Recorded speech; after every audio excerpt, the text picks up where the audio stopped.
درود پاک پڑھنے کے بے شمار فضائل و برکات ہیں. آؤ میں آپ کو ایک بہت خوبصورت کیلکولیشن بتاتا ہوں. انویسٹمنٹ کرتے ہو نا ایسی جگہ پر کہ جہاں پیسے ملٹی پلائی ہو جائیں.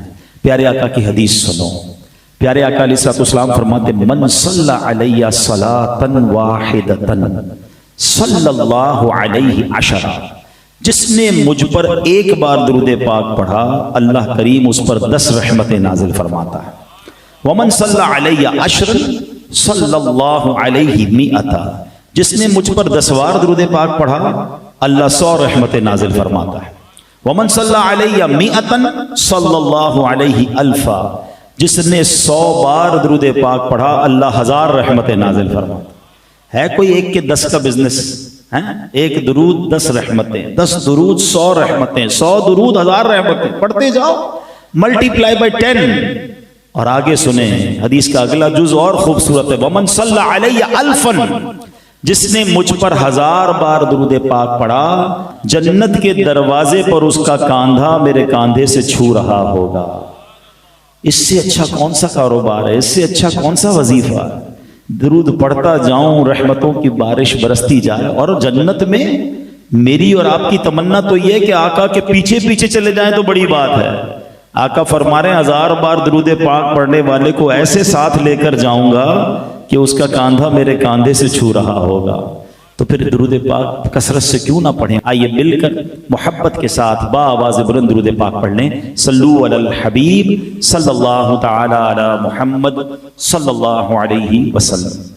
آقا کی شان جب بھی بیان کرنی ہوتی ہے سچی بات یہ ہے کہ وہ مبلغ ہو یا کوئی لکھنے والا ہو وہ پزلڈ ہو جاتا ہے، وہ حیران ہو جاتا ہے کہ نبی پاک کی شان بیان کیسے کی جائے. اللہ کریم نے اتنے کمالات سے نوازا ہے. Each and every aspect of the life of رسول پاک علیہ السلام از امیزنگ. سبحان اللہ. اللہ نے ہر صفت میں نبی پاک کو ایسا با کمال بنایا ہے. شاعر مشرق لکھتے ہیں نا لوح بھی تو قلم بھی تو تیرا وجود الکتاب گنبدے آبگینہ رنگ تیرے محیط میں حباب شوکت سنجر و سلیم تیرے جلال کی نمود فکر جنید و بایزید تیرا جمال بے نقاب شوق گر تیرا نہ ہو میری نماز کا امام میرا قیام بھی حجاب میرا سجود بھی حجاب تیری نگاہ ناز سے دونوں مراد پا گئے عقل غیاب و جستجو عشق حضور و اضطراب عالم آب و خاک میں تیرے ظہور سے فروغ ذرہ ریگ کو دیا تو نے طلوع آفتاب. ذرا اس مصرے کو سمجھیے گا. ذرہ ریگ کو دیا تو نے طلوع آفتاب. ذرہ ریگ کیا ہوتا ہے؟ ریگستان میں ایک چھوٹا سا جو ذرہ ہے ریت کا ذرہ، مگر اس ذرے کو اگر نبی پاک سے نسبت مل جائے اللہ اسے طلوع آفتاب بنا دیتا ہے. اس کو ایسی شوکت مل جاتی ہے ایسا عروج ملتا ہے کہ عقل حیران ہو جاتی ہے. میں 2-3 ایگزامپلز کے ذریعے سمجھاتا ہوں ورنہ تو یوں سمجھیے کہ ساری رات اگر اسی مصرے کو ڈیفائن کرتا رہے کہ ذرہ ریگ کو دیا تو نے طلوع آفتاب. اب ذرا بتائیے مدینہ منورہ میں جب نبی پاک تشریف نہ لے گئے تھے، جب تک تشریف نہیں لے گئے تھے اس کو کیا کہا جاتا تھا؟ یثرب کہا جاتا تھا. یا what is the meaning of Yathrib? اس کے معنی تھے آفتوں والی بلاؤں والی جگہ. مگر سبحان اللہ جب میرے آقا کے قدم لگے تو وہ مدینہ منورہ بن گیا. اس کے غبار میں شفا، اس کی فضاؤں میں شفا. اللہ اکبر. شاعر کہتے ہیں نا جب سے لگے ہیں قدم رسالت مآب کے، جب سے لگے ہیں قدم رسالت مآب کے جنت بنا ہوا ہے مدینہ حضور کا ذرہ ریگ کو دیا تو نے طلوع آفتاب. یثرب کو مدینہ بنا دیا. اور ایگزامپل سنو.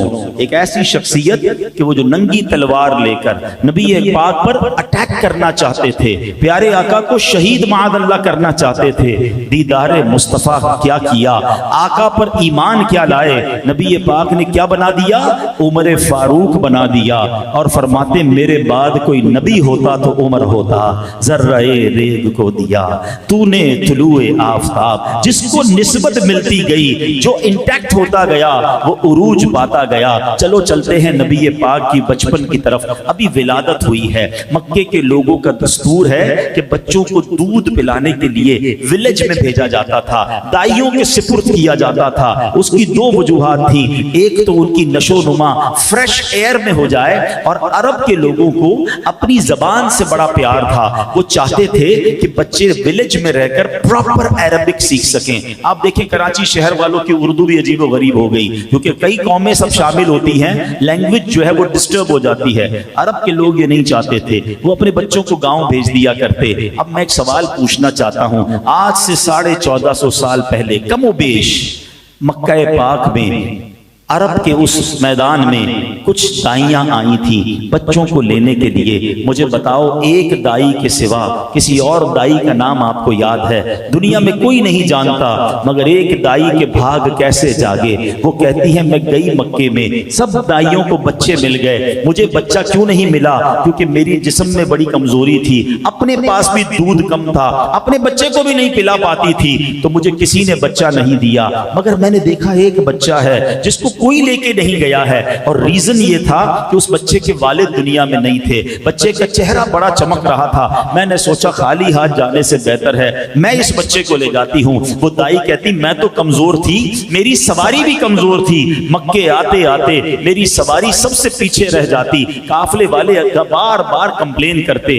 دائی کا نام کیا تھا؟ بی بی حلیمہ. کہتے تھے اے حلیمہ تیری وجہ سے ہمارا قافلہ ڈیلے ہو رہا ہے, تیری سواری سب سے پیچھے رہ جاتی ہے, بار بار رکنا پڑتا ہے. مگر وہ دائی حلیمہ کہتی جب بچہ لے کر واپس جانے لگی میری سواری سب سے آگے چلنے لگ گئی. لوگ کہتے اے حلیمہ کیا جانور تبدیل کر لیا ہے, تم نے اپنی سواری مہنگی خرید لی ہے؟ بی بی حلیمہ نے پتہ ہے قافلے والوں کو کیا جواب دیا؟ آؤ وہ جواب شاعر لکھتے ہیں. یہ کہتی تھی گھر گھر میں جا کر حلیمہ میرے گھر میں خیر الورا گئے ہیں, بڑے اوج پر ہے میرا اب مقدر, میرے گھر حبیب خدا گئے. کیسا اوج پر مقدر ہوا اس دائی کا. کہتی مکے اپنے گھر گھر لے گئی. اس زمانے میں لوگ چراغ جلاتے تھے, ٹھیک ہے نا, رات کو چراغ سارے گل کر دیتے تھے, جب آرام کرنا ہوتا اندھیرا چھا جاتا تھا. گاؤں والوں نے نوٹس کیا کہ پورے گاؤں میں اندھیرا ہوتا ہے, حلیمہ کا گھر ساری رات جگمگاتا ہے.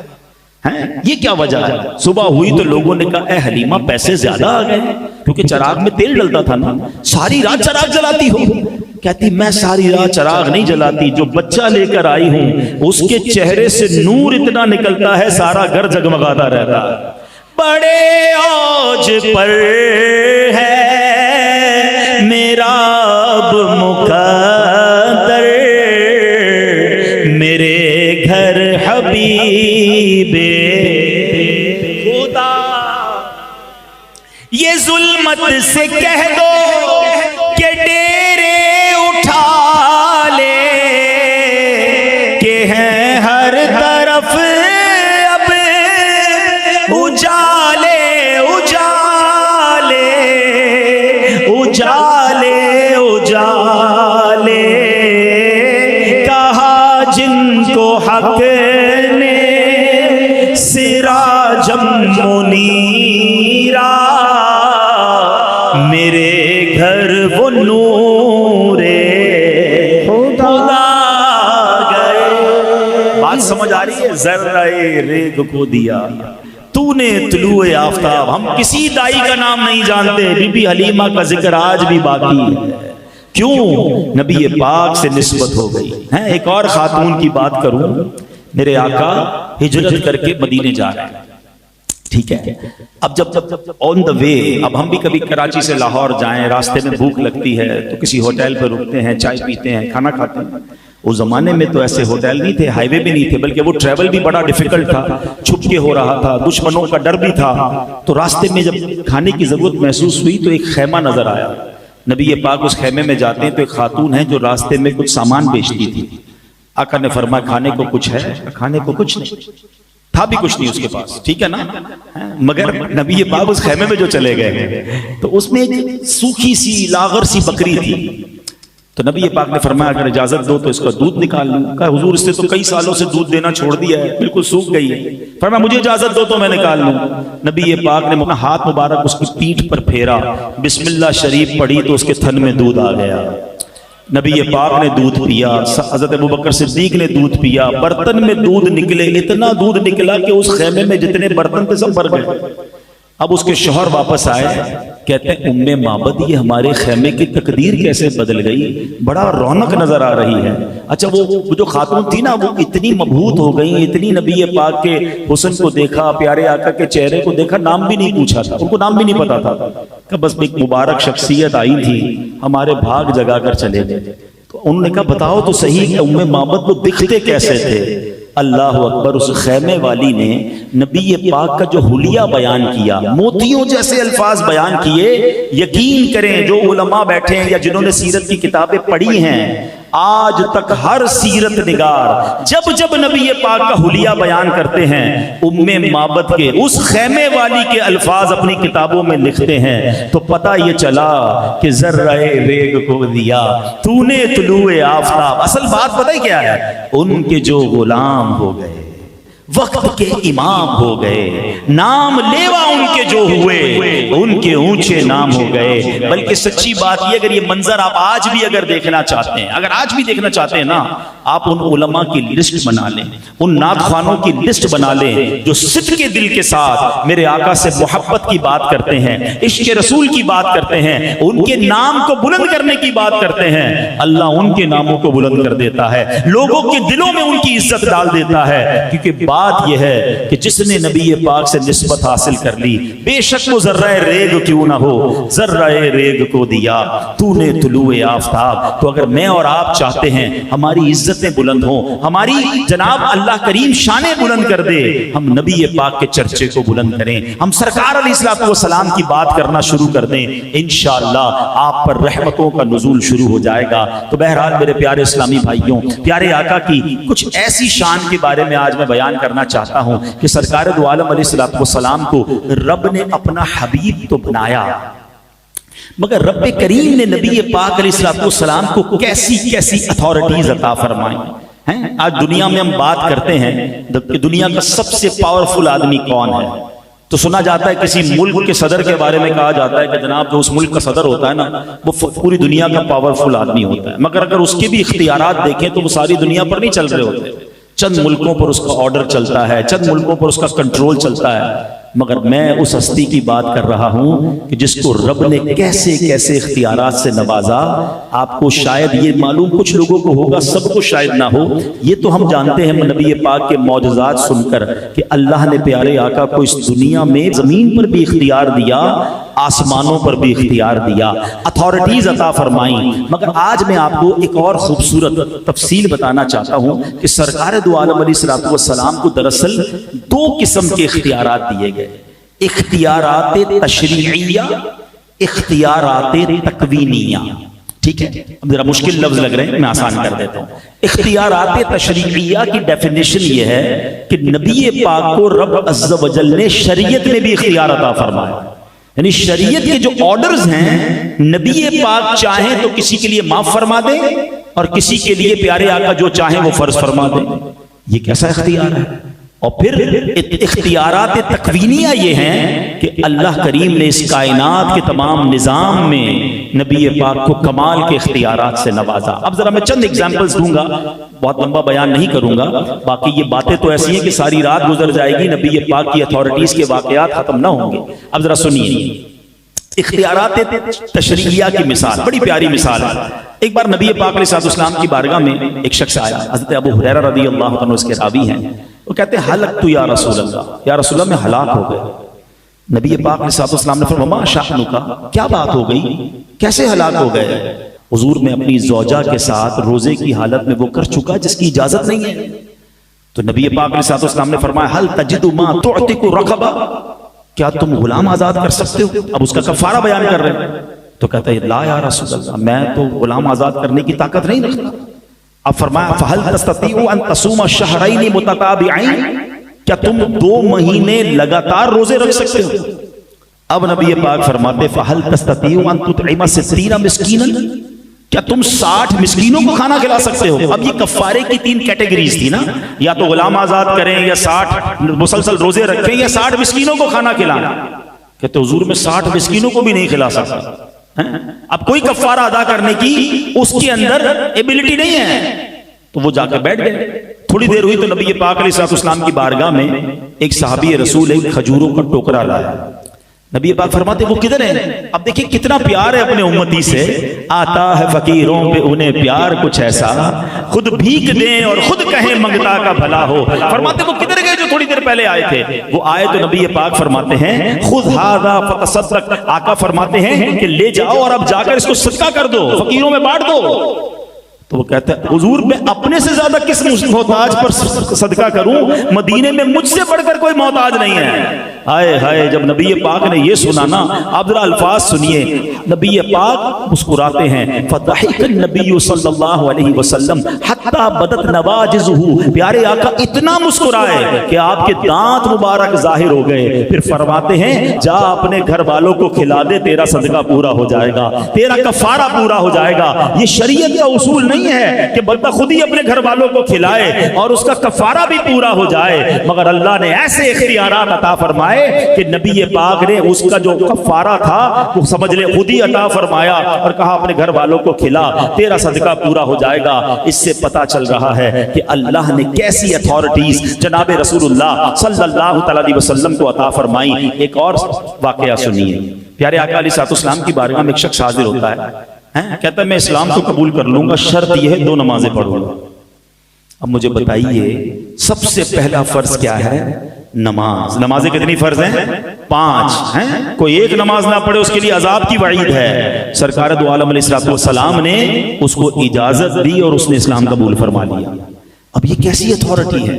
اللہ کریم نے کس قدر اجازت عطا فرمائی، سبحان اللہ۔ ایک بار پیارے آقا علیہ السلام کی بارگاہ میں بڑا عجیب واقعہ ہوا یہ کہ نبی پاک علیہ السلام نے ایک اعرابی سے گھوڑا خریدا، ڈیل ہو چکی تھی مگر وہ مکر گیا، کہتا ہے آپ نے نہیں خریدا۔ اب جو بھی وہاں سے صحابی گزرتا نبی پاک اس سے کہہ رہے تم نے بیچا ہے، وہ کہتا نہیں میں نے نہیں بیچا۔ تو ہر صحابی ہے جو بزرگ گزرتے تھے وہ کہتے کتنا خراب آدمی ہے، تم نبی پاک کو جھٹلا رہے ہو، مگر وہ کہتا گواہ لے کر آؤ۔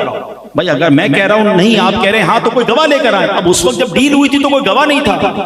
اللہ اکبر۔ اب کیا ہوا، حضرت خزیمہ گزرے، انہوں نے جا کر کہا میں گواہی دیتا ہوں کہ تم نے نبی پاک کے ہاتھ بیچا۔ اچھا اب یہ نبی پاک علیہ السلام کی سچائی دیکھیں، ہمارے پاس کوئی آ جائے غلط گواہی دے، ہم کہتے چلو کام تو ہو گیا نا، مسئلہ تو حل ہو گیا۔ نبی پاک فرماتے تم کیسے گواہی دے رہے ہو؟ آپ تو تھے ہی نہیں، جب یہ ڈیل ہوئی اس وقت آپ موجود ہی نہیں تھے، آپ کیسے گواہی دے رہے ہیں؟ ہائے ہائے، حضرت خزیمہ کا ایمان افروز جواب سنیں۔ وہ کہتے ہیں یا رسول اللہ میں آپ کی گواہی اس لیے دے رہا ہوں کہ آپ کے بتائے ہوئے دین پر ایمان لایا ہوں، آپ کے ذریعے ہی میں نے جانا ہے اللہ ایک ہے۔ حضور آپ آسمان و زمین کی خبریں دیتے ہیں، میں جب اس پر ایمان لایا ہوں تو اگر آپ فرما رہے ہیں کہ گھوڑا آپ نے خریدا ہے، میں کیسے گواہی نہ دوں کہ آپ سچ فرما رہے ہیں؟ اللہ اکبر۔ جب گواہ آ گیا ڈیل تو پوری ہو گئی، مگر نبی پاک کو ان کی ادا ایسی پسند آئی، آقا نے فرمایا آج کے بعد خزیمہ ایک بندے کی گواہی 2 بندوں کے برابر ہو جائے گی۔ شریعت کے معاملات میں 2 گواہ چاہیے ہوتے تھے نا، مگر حضرت خزیمہ جب بھی جا کر گواہی دیتے تھے وہ 2 بندوں کی گواہی کاؤنٹ کی جاتی تھی۔ یہ کون کر سکتا ہے؟ یہ اجازت کون دے سکتا ہے جس کو رب عز و جل نے شریعت پر بھی اختیار عطا فرمایا؟ اللہ اکبر۔ جب حج فرض ہونے کی آیت نازل ہوئی، ایک صحابی کہتے ہیں حضور کیا ہر سال حج فرض ہے؟ نبی پاک خاموش رہے۔ دوبارہ پوچھا حضور ہر سال حج فرض ہے؟ پیارے آقا خاموش رہے۔ 3 بار سوال کیا، نبی پاک خاموش رہے۔ پھر ارشاد فرمایا اگر میں ہاں کہہ دیتا تو ہر سال حج فرض ہو جاتا۔ یعنی نبی پاک نے ہم پر مشقت نہ ہو، امت پر مشکل نہ ہو، اس لیے جواب عطا نہ فرمایا۔ مگر اس جواب میں ایک اور راز بھی تو پتا چل رہا ہے نا کہ اللہ نے اتھارٹی کیا دی تھی کہ آپ کی زبان مبارک سے نکل جاتا تو حج ہر سال فرض ہو جاتا۔ اس سے اندازہ کیجئے کہ جناب رسول اللہ کو رب عز و جل نے کیسے اختیارات عطا فرمائے. ایک جگہ فرماتے ہیں میری امت پر اگر گرانا گزرتا تو میں مسواک کو لازم قرار دے دیتا. یہ حدیث بھی بتاتی ہے. دو باتیں سیکھنے کو مل رہی ہیں. امت سے پیار کتنا ہے, خود عمل کر رہے ہیں مگر واجب نہیں کر رہے, کہیں ہم پر مشکل نہ ہو جائے. اس سے مسواک کی اہمیت بھی پتہ چلی ہے کہ آقا مسواک کتنا پسند فرماتے. مسواک ضرور کیا کریں مگر میری امت پر بھاری نہ ہو جائے. فرمایا میں چاہتا تو واجب کر دیتا مگر واجب نہ ہوئی. مگر یہ جملہ میں چاہتا تو واجب کر دیتا, یعنی جو زبان مصطفیٰ سے نکلا وہی شریعت ہے, وہی رب کا قانون ہے. جسے چاہیں عطا فرمائیں, جسے چاہیں معاف فرما دیں. یہ سرکار دو عالم علیہ الصلوۃ والسلام کو اختیار دیا گیا. ایسی بہت سارے واقعات موجود ہیں. اب آئیے اختیارات تکوینیہ کیسے ہیں, authority of on this world یہ نبی پاک کو کیسے کیسے عطا کیے گئے. اتنے واقعات ہیں, اللہ اکبر. نبی پاک علیہ الصلوۃ والسلام نے, آپ نے سنا ہوگا کہ مکے کے لوگوں نے جب نبوت کی نشانی مانگی, میرے آقا نے اشارہ کر کے چاند کو 2 ٹکڑے کر دیا. مگر ایک اور خوبصورت بات یہ ہے کہ حضرت عباس رضی اللہ تعالیٰ عنہ میرے آقا کے چچا ہیں نا, وہ کہتے ہیں حضور میں آپ پر جو ایمان لایا ہوں نا اس کی ایک وجہ آپ کو آج بتاتا ہوں. میں نے آپ کو بچپن میں دیکھا تھا, جھولے میں جب آپ تھے نا, میں نے ایک بات نوٹ کی تھی کہ آپ جدھر جدھر فنگر پوائنٹ کرتے جاتے تھے, جدھر جدھر آپ کی انگلی اٹھتی جاتی تھی نا, چاند ادھر ادھر چلتا جاتا تھا. حضرت عباس کہہ رہے ہیں. اب میں بڑی ایک لطیف سی, بڑی باریک سی بات کہنے جا رہا ہوں. ہمارے ساتھ ایسا ہوتا ہے, آپ کے ساتھ بھی ہوتا ہوگا کہ کبھی کبھی ہمارے چاچا تایا گھر پہ آتے ہیں بزرگ, اور آ کر ہمیں کہتے ہیں بچپن میں تم یہ کر رہے تھے, میں تمہیں جھولے میں دیکھا تھا یہ کر رہے تھے. اور بعضوں کا تو ایسے ایسے پول کھولتے ہیں کہ شرم بھی آ رہی ہوتی ہے. نہ کیا کریں بھائی, ہم نے کیا ہوگا بچپن میں کچھ, اب سب کے سامنے تو نہ کہنا, ٹھیک ہے نا. لیکن اگر وہ کہہ رہے ہوتے ہیں تو ہمیں ماننا بھی پڑتا ہے, کیونکہ ہمیں تو یاد نہیں ہوتا. یہ کہہ رہے ہیں تو کیا ہوگا بھائی, بچپن کی باتیں کس کو یاد ہے. مگر میرے آقا کی شان دیکھیں. حضرت عباس کہہ رہے ہیں آپ جھولے میں جہاں انگلی اٹھاتے تھے میں نے دیکھا چاند ادھر جاتا تھا. تو نبی پاک نے یہ نہیں فرمایا کہ میرے چچا جان مجھے نہیں پتا. آقا فرماتے ہیں ہاں میں چاند سے باتیں کرتا تھا, وہ مجھ سے باتیں کرتا تھا. چاند مجھے رونے سے چپ کروایا کرتا تھا, بلکہ چچا جان جب چاند اللہ کی بارگاہ میں سجدہ کرتا تھا تو میں اس کی سجدے کی آواز بھی سنتا تھا. بچپن میں یہ عالم ہے جناب رسول اللہ کا. اللہ اکبر. جبھی تو اعلیٰ حضرت لکھتے ہیں نا, چاند جھک جاتا جدھر انگلی اٹھاتے مہد میں, چاند جھک جاتا جدھر انگلی اٹھاتے مہد میں, کیا ہی چلتا تھا اشاروں پر کھلونا نور کا. ارے بچپن میں جس کی سماعت کا عالم یہ ہے, شباب میں عالم کیا ہوگا. ہم صلاۃ و سلام میں پڑھتے ہیں نا, اللہ اللہ وہ بچپنے کی پھپن, اس خدا بھاتی صورت پہ لاکھوں سلام. یہ نبی پاک کی اختیارات کا عالم ہے. جھولے میں ہیں اور جدھر اشارہ فرما رہے ہیں ادھر چاند جا رہا ہے. ہے کوئی ایسا مختار اس دنیا میں, ہے کوئی ایسی اتھارٹی والا. اللہ اکبر. مولا علی کی نماز کا واقعہ تو کئی بار سنا ہوگا کہ دعا کر کے سورج کو پلٹا رہے ہیں. ارے آج سائنس کہتی ہے ہم جناب اتنا پرفیکٹ سورج کی رفتار ہے, ہم بتا سکتے ہیں کہ آج کتنے بج کر کتنے منٹ پر مغرب کا ٹائم ہوگا, اور مغرب کے بعد عشاء ہی کا ٹائم ہوتا ہے. مگر وہ دن کیسا تھا کہ وقت مغرب ہونے کے بعد پھر عصر کا ٹائم ہو رہا ہے, کیونکہ مولا علی کی نماز باقی ہے. یہاں بھی 2 باتیں سیکھنے کو مل رہی ہیں. نبی پاک کے اختیار کو تو سنتے جائیے, مگر مولا علی کا نماز سے پیار کیسا ہے کہ آپ افسردہ ہیں, آنکھوں میں آنسو ہیں. سرکار دو عالم علیہ السلام بیدار ہو کر پوچھتے ہیں اے علی کیوں غمزدہ ہو. کہتے حضور جب سے ایمان لایا ہوں کوئی نماز قضا نہیں ہوئی ہے. اے پنجتن پاک سے محبت کرنے والوں, تمہاری نماز کیسے قضا ہو جاتی ہے. اب ذرا غور کیجئے, یہ باتیں ساتھ ساتھ سیکھتے جائیے. بہرحال کیسے کیسے کمالات ہیں. ایک بار جمعے کا دن ہے, بخاری شریف کی حدیث, نبی پاک خطبہ دے رہے ہیں, ٹھیک ہے, اور ایک صحابی آئے اور کہتے ہیں یا رسول اللہ, ہمارے حدیث پاک کا خلاصہ بیان کر رہا ہوں, بارش نہیں ہو رہی, بہت عرصہ ہو گیا, کھیت سوکھ گئے, کنویں سوکھ گئے, جانور پیاسے, یا رسول اللہ بارش چاہیے. اچھا میں واقعہ روکتا ہوں, ایک سوال کریٹ کرتے ہیں. وہ تو صحابی رسول تھے, کیا انہیں نہیں پتا تھا کہ بارش تو اللہ کی طرف سے آتی ہے؟ دعا کر لیتے اللہ کی بارگاہ میں, نبی پاک کے دربار میں کیوں آیا؟ اس کا مطلب یہ ہوا کہ صحابی کا بھی یہ عقیدہ ہے کہ واہ کیا جود و کرم ہے شہ بطحا تیرا, نہیں سنتا ہی نہیں مانگنے والا تیرا. نبی پاک نے نہ کہا کہ اے صحابی اللہ سے دعا کر لو. اللہ کے حبیب نے ہاتھ اٹھایا, اللہ کی بارگاہ میں دعا کی. سبحان اللہ. وہ کہتے ہیں اس وقت مدینے میں آسمان پر کوئی بادل نہیں تھا, مگر نبی پاک کے ہاتھ اٹھانے کی دیر تھی کہ پہاڑوں جیسے بادل آنا شروع ہوئے اور فوراً بارش برستی ہے. ابھی آقا خطبہ دے کر ممبر سے نہیں آئے, موسلا دھار بارش ہو رہی ہے, اور اتنی بارش ہو رہی ہے کہ آقا علیہ الصلوۃ والسلام کی داڑھی سے بارش کے قطرے گر رہے ہیں. جمعہ بارش, ہفتہ بارش, اتوار بارش, پیر بارش, نان اسٹاپ ریننگ پورا ہفتہ. اگلا جمعہ آ گیا, حدیث کے الفاظ ہیں وہی صحابی یا کوئی اور کھڑے ہوئے, کہتے ہیں حضور کرم کیجئے, بارش رکوائیے. Again there is a question, if you want to stop rain in your city, why you not asking in the court of Allah subhanahu wa ta'ala? اللہ سے مانگو نا.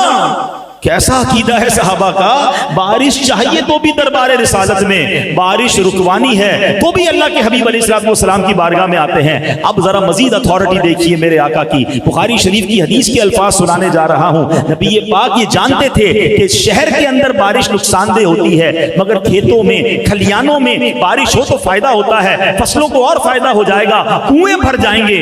اللہ اکبر. نبی پاک نے یہ دعا نہ کی کہ اللہ بارش روک دے, اللہ کے نبی نے کمال کی دعا کی. اللہ کے حبیب علیہ الصلوۃ والسلام عرض کرتے ہیں بارگاہ الہی میں, اللہم حوالینا ولا علینا, اے اللہ ہمارے اطراف میں بارش برستی رہے, ہم پر بارش نہ ہو. اور پھر سبحان اللہ حدیث کے الفاظ ہیں, میرے آقا نے اپنا ہاتھ اٹھایا, جدھر جدھر اشارہ کرتے جاتے بادل کٹتا جاتا, بادل ہٹتا جاتا, اشارے سے بادل ہٹ رہے ہیں. حدیث کے الفاظ ہیں مدینہ پیالے کی مانند ہو گیا, مدینے کے اوپر اسکائی کلیئر ہو گیا. باہر سے آنے والے لوگ بتاتے تھے باہر اب بھی بارش ہو رہی ہے, مگر مدینے میں بارش نہیں ہو رہی. سبحان اللہ. اللہ نے کیسے اختیارات سے اپنے نبی کو نوازا, کیسے کمالات سے نوازا. اور سبحان اللہ میرے آقا ایسا معجزہ دکھائیں تو اعلیٰ حضرت کا قلم کیسے خاموش ہو سکتا ہے. اچھا, اعلیٰ حضرت کے ایک اور بڑا خوبصورت اسلوب ہے کہ جب نبی پاک کی شان بیان کرتے ہیں نا, اپنی ریکویسٹ بھی ساتھ لگا دیتے ہیں, اپنے لیے بھی التجا ساتھ کر لیتے ہیں. وہ ایک فقیروں کا انداز ہوتا ہے نا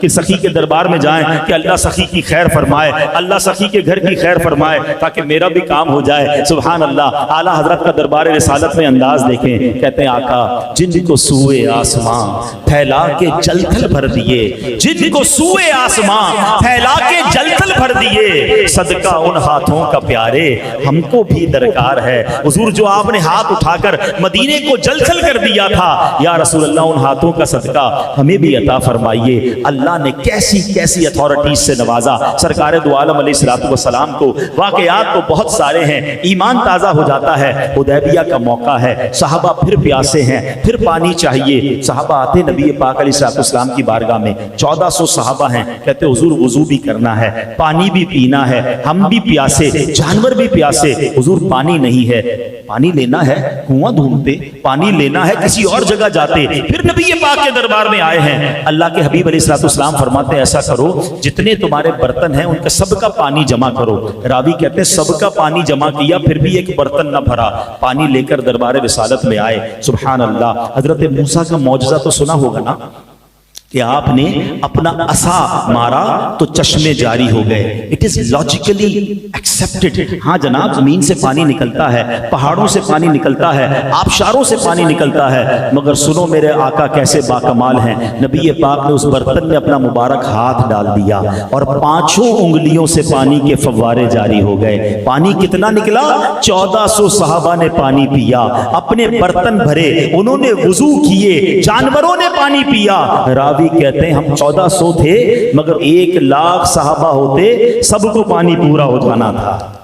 ہائے ہائے ہائے. بریلی کے تاجدار امام عشق و محبت اسی معجزے کی طرف اشارہ کرتے ہیں نا, فرماتے ہیں انگلیاں ہیں فیض پر, ٹوٹے ہیں پیاسے جھوم کر, ندیاں پنجاب رحمت کی ہے جاری. واہ واہ, اللہ اکبر. یہ شان ہے دربار رسالت صلی اللہ تعالی علیہ وسلم کی. ایک اور خوبصورت ڈیبیٹ علماء کرتے ہیں, which is more sacred water in the world. ساری دنیا میں سب سے مبارک پانی کون سا ہے؟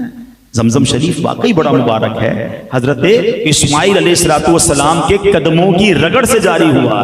سبحان اللہ. مگر علماء کہتے ہیں وہ پانی جو نبی پاک کی مبارک انگلیوں سے جاری ہوا نا, وہ دنیا کا سب سے مبارک پانی ہے. صحابہ کرام کی قسمت پر ہماری جانیں قربان جنہوں نے وہ مبارک پانی نوش فرمایا. سبحان اللہ. ایک بار غزوہ احد کا موقع ہے. حضرت قتادہ کہتے ہیں کہ نبی پاک کی بارگاہ میں ایک کمان تحفے میں دی گئی. تیر کمان ہوتا ہے نا. کہتے ہیں نبی پاک علیہ السلام نے مجھے دے دی. میں نے کیا کیا, پیارے آقا علیہ السلام کے ساتھ میں نے بھی تیر چلانا شروع کر دیا. چلاتے چلاتے اس کا سرا ہی ٹوٹ گیا. اب میں نے دیکھا کہ دشمن سامنے سے اٹیک کر رہا اور میرا تیر کمان تو ٹوٹ گیا. اب انہوں نے کمال کیا, اس زمانے میں ڈھال ہوتی تھی نا تیروں کو روکنے کے لیے, ریزسٹ کرنے کے لیے. حضرت ابو قتادہ کہتے ہیں میں نبی پاک کے سامنے آ کر کھڑا ہو گیا. میں نے سوچا کہ پیارے آقا کو کوئی تیر نہ لگے, میں نے اپنے آپ کو پیارے آقا کے آگے کھڑا کیا. اب کہتے ہیں ایک تیر آیا, میں نے اپنا چہرہ نبی پاک کے چہرے کے آگے کیا ہوا تھا, وہ سیدھا میری آنکھ میں ڈلا اور میری آنکھ کا ڈیلا باہر آ گیا. Try to understand the pain of سیدنا ابو قتادہ رضی اللہ تعالیٰ. میری اور آپ کی آنکھوں میں تنکا چلا جائے تو چیخ نکل جاتی ہے. ڈیلا کہتے ہیں آنکھوں کا باہر آ گیا. اللہ اکبر. کہتے ہیں میں اس کو اپنی ہاتھ میں پکڑ لیا اور کفار جب شکست کھا کر بھاگ گئے تو میں وہی ڈیلا لے کر نبی پاک کی بارگاہ میں آیا. حضور نے جب یہ دیکھا تو آقا کی آنکھوں میں آنسو آ گئے. اب ذرا دعا سنیے گا.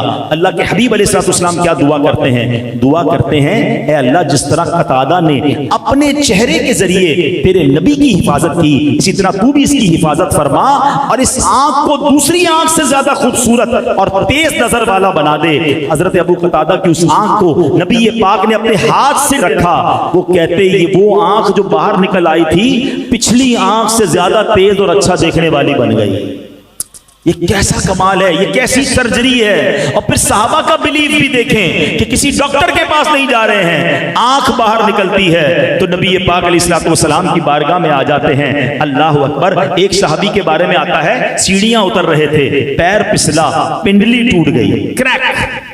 پیر کی پنڈلی ٹوٹ جائے یہ بہت بڑا کریک ہوتا ہے اور بڑا آپریشن ریکوائرڈ ہوتا ہے, راڈ ڈلتی ہے. وہ صحابی کہتے ہیں میں نے کپڑے سے اس پیر کو باندھا, نبی پاک کی بارگاہ میں حاضر ہوا, آقا کو ماجرا سنایا. فرماتے اپنا پاؤں پھیلاؤ. میں نے اپنا پیر پھیلایا, سرکار دو عالم علیہ السلام نے اپنا دست کرم پھیر دیا.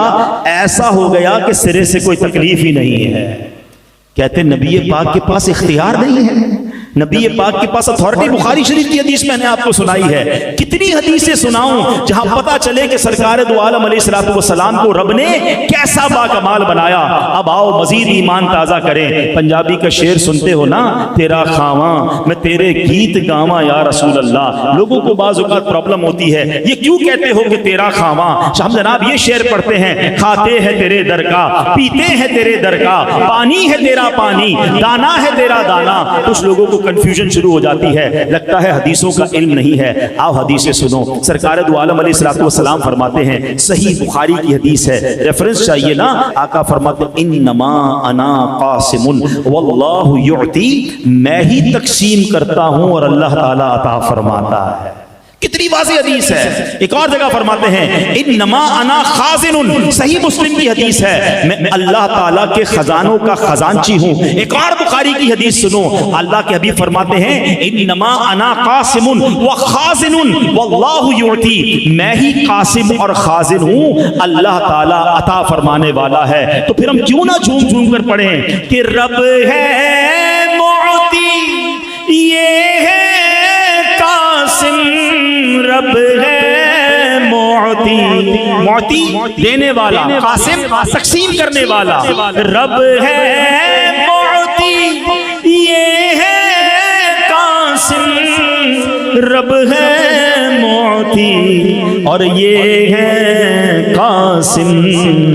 رزق اس کا ہے کھلا دے, یہ ہے صلی اللہ علیہ وسلم, صلی اللہ علیہ وسلم, صلی اللہ علیہ. حضرت ابو ہریرہ کے پاس بڑی کمال کی ایک تھیلی تھی. ہاں آخری حدیث سن لو پھر بیان کو اینڈ کرتے ہیں. واقعات میں نے کہا نا بہت سارے ہیں, مگر یہ واقعہ میں نے سوچا کم سنایا جاتا ہے, ورنہ اب تو مجھے سیدنا ابو ہریرہ کا وہ دودھ کا پیالہ بھی یاد آ رہا تھا, نبی پاک کے اور بھی بڑے معجزات یاد آ رہے تھے, مگر آج یہ واقعہ سنو. حضرت ابو ہریرہ رضی اللہ عنہ کہتے ہیں کہ ایک بار لڑائی کا موقع تھا تو لشکر جو ہمارے صحابہ ساتھ تھے کھانے کی کمی تھی, تو نبی پاک نے مجھ سے فرمایا اے ابو ہریرہ کھانے کو کچھ ہے؟ تو میں نے عرض کی حضور میرے تھیلے میں کچھ کھجوریں ہیں. فرمایا لے آؤ. میں لے کر آیا تو کہا دسترخوان لاؤ. دسترخوان لایا. آقا نے فرمایا تھیلا اس پہ کھول کے اونڈیل دو. میں نے تھیلا کھول کے اونڈیلا. کہتے وہ 21 دانے تھے, کاؤنٹ بھی کر لی انہوں نے. کھجوریں کتنی تھی؟ 21. نبی پاک نے ایک کھجور کو اپنے ہاتھ میں لیا اور بسم اللہ پڑھا. ایک ایک کھجور لیتے گئے, بسم اللہ پڑھتے گئے. ساری کھجوریں نبی پاک کے مبارک ہاتھ میں آ گئیں. اب نبی پاک نے فرمایا کہ فلاں اور ان کے ساتھیوں کو بلاؤ. کہتے وہ آئے, انہوں نے کھانا کھایا, پیٹ بھر کر چلے گئے. نبی پاک نے فرمایا اوروں کو لاؤ. کھجوریں آقا نے رکھ دی. فرمایا بلاتے رہو. ایک ایک گروپ آتا گیا, کھانا کھاتا گیا. سب نے کھانا کھا لیا پیٹ بھر کے, کھجوریں بچ گئیں. نبی پاک علیہ الصلوۃ والسلام نے فرمایا بیٹھو. حضرت ابو ہریرہ کہتے میں بیٹھ گیا. اب پیارے آقا علیہ الصلوۃ والسلام موجود ہیں اور میں موجود ہوں. کہتے فرمایا اب کھاؤ. میں نے بھی کھایا, نبی پاک نے بھی وہ کھجوریں کھائیں. کھجوریں پھر دسترخوان پر موجود ہیں. آقا نے فرمایا وہ تھیلا واپس لاؤ. تھیلے میں کھجوریں ڈالی. فرمایا اے ابو ہریرہ جب جب چاہیے اس میں سے کھجوریں نکالتے رہنا, اونڈیلنا نہیں اس تھیلے کو, الٹا مت کرنا. کہتے میں جتنی کھجوریں جب چاہیے ہوتی ہاتھ ڈالتا نکالتا رہتا, تقسیم کرتا رہتا. کہتے 50 وسق کھجوریں میں نے راہ خدا میں دی ہوں گی. حضرت عثمان غنی کے دور تک میں نے وہ تھیلا سنبھال کے رکھا. جب کھجوریں چاہیے ہوتی ہاتھ ڈالتا بانٹتا رہتا. حضرت عثمان غنی کے دور میں وہ جو تھیلی تھی مجھ سے کہیں گم ہو گئی, ورنہ یہ برکتیں میرے ساتھ رہتی. اللہ اکبر, کیسے کمال کے میرے آقا ہیں. اللہ نے کیسے کیسے خزانوں کا مالک بنایا. جبھی تو ہم کہتے ہیں کہ وہ خدا نے ہے مرتبہ تجھ کو دیا, نہ کسی کو ملے نہ کسی کو ملا, کہ کلام مجید نے کھائی شہا تیرے شہر و کلام و بقا کی قسم. تو اے میرے پیارے اسلامی بھائیوں, اس طرح کے واقعات جب ہم سنتے ہیں ہماری محبت میں اور اضافہ ہوتا ہے, نبی پاک کی عزت ہمارے دلوں میں اور بڑھ جاتی ہے. یہ واقعات خود بھی سننے چاہیے, اپنے بچوں کو بھی سنانے چاہیے, کیونکہ پلاننگ یہ کی جا رہی ہے, ان لوگوں کو دوسری طرف سے سازش یہ کی جا رہی ہے کہ کسی طرح مسلمانوں کے دلوں سے ان کے نبی کی تعظیم, احترام اور محبت کو کم کیا جائے. تو ہمارا کام یہ ہے کہ یہ ذکر اور کرتے رہیں, اپنے دلوں میں محبت رسول کو اور بڑھنے دیں. اب یہاں آخری بات, میسج آف ٹوڈیز بیان. آپ کو پتہ ہے کہ نبی پاک علیہ الصلوۃ والسلام تو سب سے باکمال ہے, سب سے اعلیٰ و اولیٰ ہے, اور ہم ان کے صدقے ہمیں کیا ملا ہے پتہ ہے؟ سارے نبیوں کے سردار ہمارے آقا, سب سے افضل ہمارے آقا. ان کی برکت سے ان کی جو امت ہے نا, ہم جو ہیں ہمیں بھی سب سے افضل امت قرار دی. خیر الامم کہا گیا. ہمارا کام کوئی اچھا نہیں ہے, مگر نبی پاک کی نسبت کی وجہ سے اس امت کو خیر الامم کہا گیا, سب سے افضل امت کہا گیا. اور آپ کو پتہ ہے قیامت کے دن ہمیں کیا کیا ملے. پہلے تو علماء نے ایک بڑی خوبصورت ڈیبیٹ کی کہ پچھلی امتوں کی تو عمریں 200 سال 300 سال ہوتی تھی, اس امت کی جو ایوریج عمر ہے وہ 60-70 سال ہے. یہ کیوں؟ ہماری عمریں کم کیوں ہیں؟ اچھا, پھر دوسرا سوال ایک کوسچن بنتا ہے کہ اس امت کو سب سے آخر میں کیوں لایا گیا؟ سبحان اللہ, دونوں کی بڑی پیاری عشق والی وجہ علماء بیان کرتے ہیں. فرماتے جب قرآن پڑھتے ہو, ہم قرآن پڑھتے ہیں تو پچھلے نبیوں کی امت کے عیب ہمارے سامنے آتے نہیں آتے. حضرت موسیٰ کی قوم نے کیا مسٹیکس کی, حضرت عیسیٰ کی قوم نے کیا مسٹیکس کی, ان پر عذاب آئے. حضرت لوط کی قوم نے کیا کیا, کتنے بڑے بڑے گناہ کیے, وہ سارے ہم پڑھ رہے ہیں, قرآن میں واقعات موجود ہیں. فرمایا میرے محبوب کی امت سب سے آخر میں آئے, اس کا پردہ رہے, کوئی اور امت جان نہ سکے ان کے عیب کیا.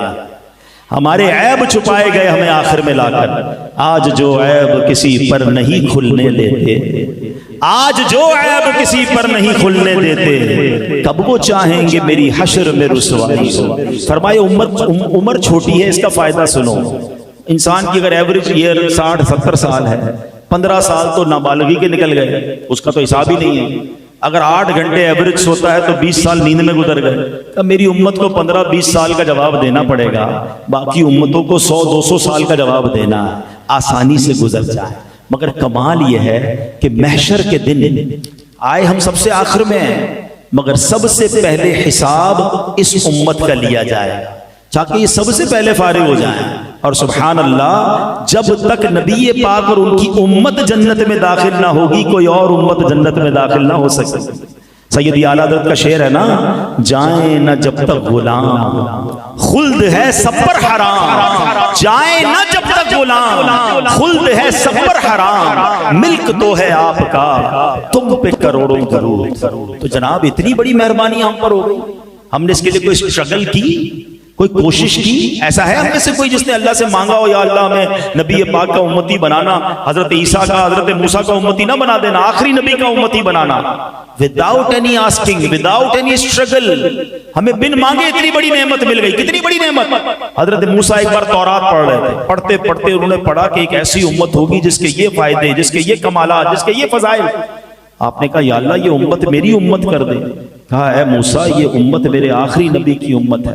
کہا یا اللہ پھر مجھے بھی آخری نبی کا امتی بنا دے. کلیم اللہ تمنا کر رہے ہیں اس امت میں داخل ہونے کا، اور ہمیں بن مانگے بنا دیا گیا. مگر کوئی رسپانسبلٹی بنتی ہے کہ نہیں؟ اگر آپ کو بن مانگے کوئی بڑا انعام دے دیا جائے تو کوئی تو تھینکس گیونگ بنتا ہے نا، کوئی تو شکرانہ بنتا ہے، کوئی تو ذمہ داری بنتی ہے کہ یار بن مانگے اتنی بڑی ذمہ داری، اتنا بڑا ریوارڈ. اب اے امتیوں کم از کم یہ تو ہماری ذمہ داری بنتی ہے کہ ہم کم از کم ایسے امتی تو بن جائیں کہ مجھے دیکھ کر کوئی کہے کہ امتی ایسا ہے تو آقا کیسے ہوں گے، امتی اتنا سچا ہے تو اس کے نبی کیسے صادق ہوں گے، امتی اتنا امانت دار ہے اس کے آقا کیسے امین ہوں گے، امتی کے اخلاق اتنے اچھے ہیں تو نبی پاک کے اخلاق کیسے ہوں گے. مگر انفارچونیٹلی اس کا الٹ ہوتا جا رہا ہے. آج امت کو دیکھ کر لوگ اسلام کو برا بھلا کہہ رہے ہیں. آج ہم مسلمان آپس میں کاروبار کرنے میں ڈر رہے ہیں. آج مسلمان کے وعدوں پر یقین نہیں آ رہا ہوتا کہ یار یہ بات جو کر رہا ہے سچ کہہ رہا ہے کہ نہیں کہہ رہا، میں پیسے دوں گا ٹائم پہ ملیں گے نہیں ملیں گے. ہم اپنے ملک کی یا مسلم ملک کی پروڈکٹ خریدنے میں ڈر رہے ہوتے ہیں. ہم کہتے ہیں میڈ ان پاکستان نہیں، فلاں میڈ ان ملک کی لو یار وہ سچا بولتے ہیں. کیا یہ نبی پاک کی تعلیمات تھی؟ اب سوچئے ہم کہاں جا رہے ہیں. یہ تو ذمہ داری لونا یار کہ میں کم از کم امتی تو سچا بن کے بتاؤں. بن مانگے اللہ نے اتنا بڑا احسان کیا، میری خوش قسمتی میں تیرا امتی، تو کجا من کجا، نعت میں تو پڑھتے ہیں مگر اس خوش قسمتی کا کوئی تو رسپانسبلٹی ہم لینا. اچھا جب ایسی باتیں ہوتی ہیں نا بیان میں، اب شیطان بھی تو اپنا کام کر رہا ہوگا نا، وہ دماغ میں یہ بات ڈلے گا یار یہ مولانا صاحب باتیں تو بڑی بڑی کر رہے ہیں، سارے ہی جھوٹ بولتے ہیں، سارے ہی ملاوٹ کرتے ہیں، سارے ہی دھوکہ دیتے ہیں، میں اکیلا کیا کروں گا. مجھے سب کی قبر میں نہیں جانا، اپنا فیصلہ خود کرے. اپنے حصے کا چراغ تو جلاؤ نا. میں قبر میں جاؤں، مجھے قبر میں اکیلے جانا ہے سب کے ساتھ جانا ہے؟ جب مجھے اکیلے جانا ہے اپنی قبر میں خود جواب دینا ہے. نبی پاک کا دیدار بھی ہوگا قبر میں تو میں وہاں جا کر کہہ تو سکوں کہ یا رسول اللہ میں اپنے حصے کا چراغ جلا کر آیا، میں سچ بول کر آیا، میں امانت داری سے آیا. حضور میں نے آپ کے دین کی کچھ خدمت کی ہے، میں اسلام کے نام کو بلند کرنے کی کوشش کی، میں نے اسلام کے نام کو روشن کرنے کے لیے کچھ کام کیا. ایک بات تو آج نیت کر کے جانا ہے کہ یار اگر میں اسلام کا نام روشن نہیں کر سکتا کم از کم بدنام تو نہ کروں. ہونا تو یہ چاہیے کہ نبی پاک کے پرچم کو ساری دنیا میں ہم مل کر بلند کریں. وہ دن پھر آ سکتے ہیں. پہلے ایسے دن تھے کہ صحابہ کرام کو، اولیاء کرام کو دیکھ کر لوگ مسلمان ہوتے تھے. ان کو بولنا نہیں پڑتا تھا، چہرہ دیکھ کر لوگ مسلمان ہو جاتے تھے. ان کے پڑوس میں رہنے آتے تھے، پڑوسی کی اخلاق دیکھ کر مسلمان ہو جاتے تھے. ان سے بزنس کرتے تھے، بزنس کرتے کرتے اسلام قبول کر لیتے تھے. کیا ہمارے پڑوس میں آ کر کوئی غیر مسلم مسلمان ہو جائے گا؟ ہمارا تو اپنا مسلمان پڑوسی پریشان ہے ہم سے. ہم کہتے ہیں بیڑا غرق ہوتا ہو تو اس کا ہو جائے، ہمارا کام سیدھا ہونا چاہیے. نہیں، یہ اسلام نہیں ہے. اللہ کرے دل میں اتر جائے میری بات. نیت کیجئے، آج نیت کر لیں کہ بس آج کے بعد ہماری کوئی نماز قضا نہیں. The best gift which you have to give to رسول پاک علیہ السلام، نبی پاک کو بہترین تحفہ اگر آپ دینا چاہتے ہیں نا، وہ خود فرماتے ہیں جعلت قرۃ عینی فی الصلاۃ، نماز میں میری آنکھوں کی ٹھنڈک ہے. میں کیسا امتی ہوں کہ نبی پاک کی آنکھوں کی ٹھنڈک نماز قضا کر دیتا ہوں. کسی بھی صورت میں میری نماز قضا نہیں ہونی چاہیے. آج طے کر لو، سفر ہو، ٹریول ہو، گھر پہ ہوں، کاروبار پہ ہوں، کچھ بھی ہو جائے، نماز کا ٹائم ہو میری نماز پہلے پڑھیں گے انشاءاللہ. نماز کی نیت کریں، اپنی زندگی میں بدلاؤ لائیں، پھر دیکھیں وہ ہم اپنے کہتے ہیں ہم ایک قدم بڑھائیں گے نا اللہ کی طرف، اللہ کی رحمت کی طرف، وہ 10 قدم بڑھ کر رحمت ہماری طرف آئے. کام آسان ہوتے چلے جائیں گے. الحمدللہ ایسی پیاری باتیں دعوت اسلامی کی اس پیارے ماحول میں سکھائی جاتی ہیں. دعوت اسلامی کی اگر اسی طرح اجتماعات میں آتے رہیں گے، بیانات سنتے رہیں گے، مدنی چینل دیکھتے رہیں گے تو عشق رسول میں اضافہ ہوگا، نبی پاک سے محبت میں اضافہ ہوگا. آمین بجاہ النبی الامین صلی اللہ علیہ وسلم.